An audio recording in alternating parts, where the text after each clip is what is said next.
ஹாய்ங்க. இன்றைக்கி மீன் குழம்போட first part மீன் குழம்பு, கேரளா மீன் குழம்புக்கே நிறைய பேர் கமெண்ட் போட்டிருந்தீங்க. அதேமாதிரி இன்றைக்கி செகண்ட் பார்ட்டு தஞ்சாவூர், கும்பகோணம் அந்த ஏரியாவில் உள்ள மீன் குழம்பு எப்படி செய்யுதுன்னு பார்ப்போம். இதுக்கு நான் சன்ஃப்ளவர் ஆயில் தான் எடுத்திருக்கோம்.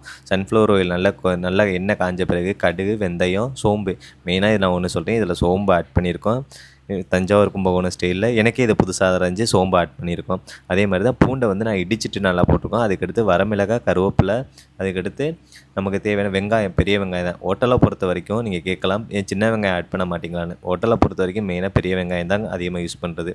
அதே தான். இதுக்கடுத்து வெங்காயம் நல்லா வதங்கி வந்த பிறகு தான் இஞ்சி பூண்டு பேஸ்ட் நாங்கள் ஆட் பண்ணியிருக்கோம். இஞ்சி பூண்டு பேஸ்ட்டு நல்லா வதங்கின பிறகு தக்காளியை வந்து நல்லா அரைச்சிட்டு பேஸ்ட்டாக, தக்காளியை கட் பண்ணி போடல, தக்காளியை அரைச்சிட்டு தான் போட்டு பேஸ்ட்டாக தான் ஊற்றுறோம். மசாலா ஐட்டம் என்னென்ன ஐட்டம்னு பார்த்தீங்கன்னா, மஞ்சள் பொடி, அதுக்கடுத்து காஷ்மீரி மிளகாய் தூள், அதுக்கடுத்து தனியாத்தூள், மல்லிப்பொடி.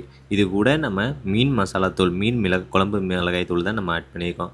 இதுவும் இதோட நல்லா வதங்கின பிறகு அந்த மசாலாலாம் பச்சை வாடை போன பிறகு உங்களுக்கு தேவையான தண்ணி. ஏன்னா கேரளா மீன் குழம்புல நம்ம தேங்காய் பேஸ்ட்டு இடத்துக்கு இடம் மாறும்போது அந்த மீன் குழம்போட வெரைட்டி மாறும்.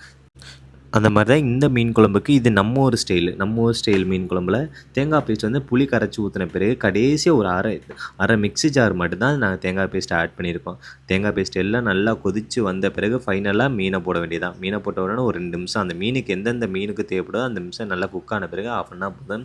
இது நம்ம ஊர் தஞ்சாவூர் ஸ்டைல் மீன் குழம்பு. அதே மாதிரி நம்மளோட அடுத்த வீடியோவில் நிறைய பேர் ஃபஸ்ட்டு வீடியோவில் கேட்டிருந்தீங்க மீன் குழம்பு தாளிப்பு. அது அடுத்த வீடியோவில் கண்டிப்பாக வரும். அதுக்கடுத்து வத்த குழம்பு வீடியோவும் வரும். கண்டிப்பாக யூடியூப் சேனலில் வரும். நீங்கள் ஃபாலோ பண்ணி வைங்க.